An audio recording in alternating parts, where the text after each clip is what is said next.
Hello everyone, আমি ভাস্কর। আজকে আমি যে বিষয়টার উপরে কথা বলবো, এটা আমার সঙ্গে হয়তো অনেকে একমত হবেন, আবার হয়তো অনেকে একমত হবেন না। কিন্তু যারা একমত হচ্ছেন না, আপনারা জাস্ট একটা বার প্রথম থাকতে রিকোয়েস্ট করবো যে প্রথম থাকতে শেষ পর্যন্ত ভিডিওতে দেখবেন। তার কারণ আমি ভিডিওটা বেশি লং করবো না, মাত্র 2 থেকে 3 মিনিটের ভিডিওটা করবো। 3 মিনিটও যাবে না, তো 2 আড়াই মিনিটের ভিডিওটা হবে। আমরা সোশ্যাল মিডিয়াতে একটা জিনিস আমরা শুনতে পাচ্ছি, যেইটা হচ্ছে যে দেবদা 14ই আগস্ট আসার কথা ছিল, বাইক অ্যাম্বুলেন্স দাদা। তো সেটা আসছে না। সিম নন্দী মুভিসের তরফ থাকতে আসছে জিদ্দার আপকামিং ছবি, যে ছবিটার নাম হচ্ছে কেউ বলে ডাকাত কেউ বলে বিপ্লবী। তো সেখান থেকে অনেকে বলছে যে দেবদার বিশাল বড় মন আছে, দেবদার জায়গাটা ছেড়ে দিয়েছে, দেবদা জিদ্দাকে আসতে দিল, দেবদা প্রচুর কিছু বিশাল বড় মন। দেখো, দেবদার কত বড় মন আছে, দেবদা কি ধরনের মানুষ, সেটা আমরা বারবার বারবার আমরা দেখে এসেছি তার কাজ দেখে। সে যে লেভেলে বক্স অফিস দিয়েছে, সে যে লেভেলে মানুষের পাশে দাঁড়িয়েছে, মানুষের সাথে থেকেছে, ইন্ডাস্ট্রির অনেক অনেক অনেক কাজে লেগেছে। কিন্তু দেখো, যেটা সত্যি সেটা বলতে হবে বস, তাই না?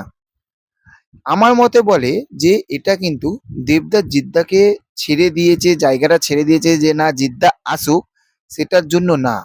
কেন? এবার আমি না বলছি কেন? আমি কি দেবদাকে হেট করি? না ভাই, আমার ভিডিওগুলো যদি দেখো তা বুঝতে পারবে যে আমরা ফ্যান ক্যাটারিং ভিডিও করি না। আমরা যেরকম দেবদাকে নিয়ে ভিডিও করি, সেরকম জিদ্দাকে নিয়ে ভিডিও করি, আমরা সবাইকে নিয়ে ভিডিও করি। কেন?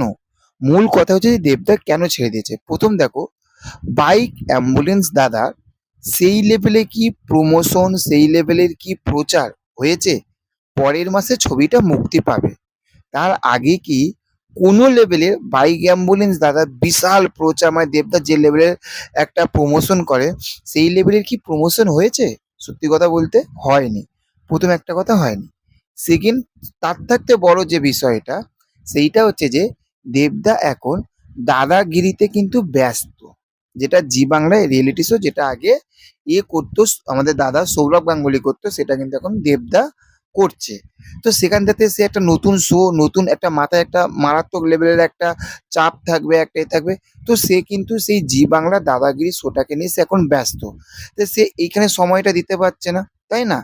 মূল এই দুটো কারণের জন্য কিন্তু দেবদা একটুখানি পিছিয়ে গেল। এবার পিছিয়ে সেইটা কি সেপ্টেম্বরে হবে? কারণ অক্টোবরে পুজো, অক্টোবরে দেশু 7 আসছে, কিছুতে আসছে না। আপনার ডিসেম্বরে আসছে টনিক 2। তাহলে এটা পুরোপুরি বাইক অ্যাম্বুলেন্স দাদা কিন্তু 2026 সালে আসছে না, যেটা আমার মনে হয় যে এটা কিন্তু 2027 সালে শিফট হয়ে যাচ্ছে বাইক অ্যাম্বুলেন্স দাদা। যদি আমি ভুল বলে থাকি, যদি আপনাদের মনে হয় যে আমি ভুল বলছি, তাহলে অবশ্যই আপনারা কমেন্ট করে আপনাদের সঠিক মতামতটা অবশ্যই জানাবেন। আর যদি ঠিক বলে থাকি, তাহলে ভিডিওটির মধ্যে একটি লাইক করে দেবেন। চ্যানেলে যারা যারা নতুন রয়েছেন, চ্যানেলটাকে সাবস্ক্রাইব করতে ভুলবেন না। ভালো থাকবেন, পাশে থাকবেন আমাদের। Tata, bye bye.